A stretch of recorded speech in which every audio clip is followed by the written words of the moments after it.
Welcome to The Explainer. Today, we're diving into something that really hits home for everyone in Jacksonville, your money. Specifically, how the city actually spends it. We're going to decode the work of the Jacksonville City Council's Finance Committee. I mean, it seems like a simple enough question, right? But trying to find the answer, it can feel like you're trying to crack some kind of secret code.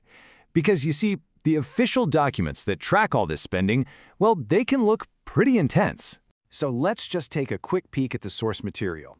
You open up the agenda, and bam, you're hit with lines like this. It's just a wall of abbreviations in government speak.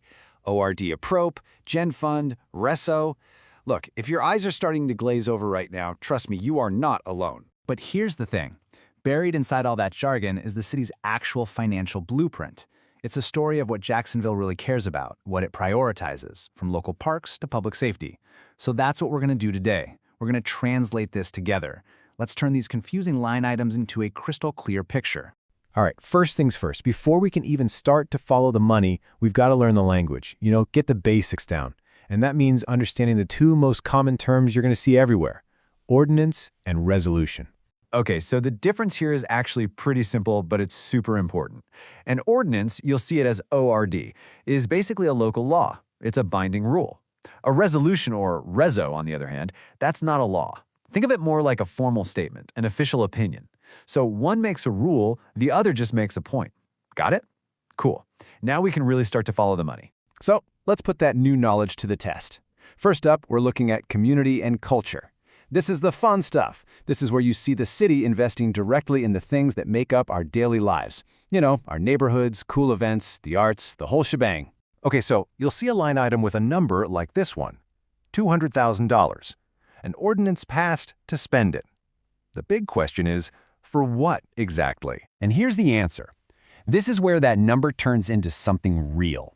That 200 grand is headed to the Springfield Preservation and Revitalization Council. You might know them as SPAR. It's specifically for their Springfield Cleanup Initiative. So that's a direct investment into one of our historic neighborhoods. And it doesn't stop there. The committee approved a whole bunch of funding for other community projects. We're talking $500,000 for We Care Jacksonville's Jax Care Connect program, $200,000 for the 2025 Sea and Sky Spectacular. There was even a grant for the Rock Cut Dance Camp, and another $200,000 plus for historic preservation. So, when you add it all up, it's a really broad investment in what makes living here special. All right, let's switch gears. Next up, funding, safety, and health. I mean, this is about as fundamental as it gets, right? Keeping people safe and healthy. This is where a big chunk of the money goes, to our first responders and our public health programs. So looking at the numbers, you can see some really significant investments in our first responders.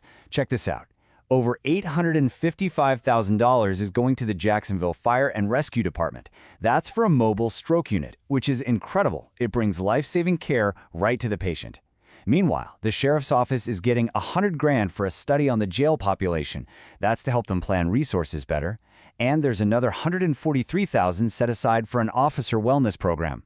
And beyond those big-ticket items, there are other really critical health investments. We already touched on that big grant for We Care, but there's also over $135,000 in federal funds for the Ryan White HIV/AIDS program. And the city is also extending contracts for the Cure Violence program. It all points to a pretty comprehensive approach to community well-being. Okay, let's zoom out a bit. The committee doesn't just deal with the here and now. They also handle the really big picture stuff.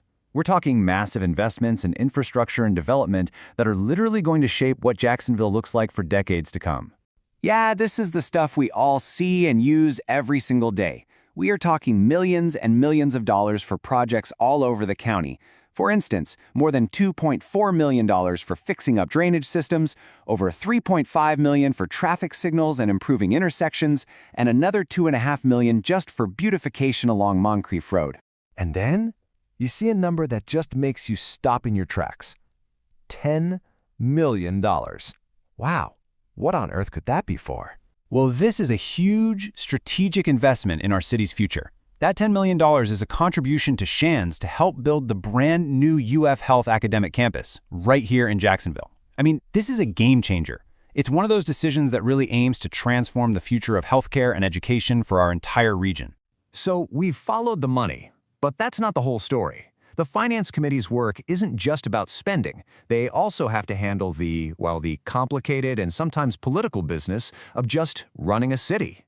This is where their role really broadens. It's not always about approving a budget for a new park or fire truck. It's also about setting city policy and, yeah, sometimes stepping right into the political arena. And if you look at the agenda, you can see just how wide-ranging these topics can be. For example, there's a resolution, and remember, that's an opinion, not a law, that expresses a lack of confidence in the General Counsel. Then there's an ordinance that's related to unauthorized aliens in Duval County, and another resolution that supports asking the state to come in and do a financial audit of the city's budget. These items show the committee grappling with some pretty heavy stuff: governance, policy, and even political statements. And here's a perfect example of how they can directly change policy. So the city code used to say that they had to do these pay and classification studies for city employees every 4 years. Well, a new ordinance came through that just removed that requirement. Gone. It's a great illustration of how the committee's work isn't always about funding something new, but sometimes it's about changing the city's own internal rulebook. So there you have it. We went from that confusing wall of text to a much, much clearer picture of where the money is actually going. We're talking community cleanups, life-saving medical gear, massive infrastructure projects, and a huge investment in a new health campus. You know, by decoding these documents, we really get to see the city's priorities laid out on paper. Which brings us to the final and maybe most important question. And this one's for you. Now that you can see where the money's going, do these priorities line up with yours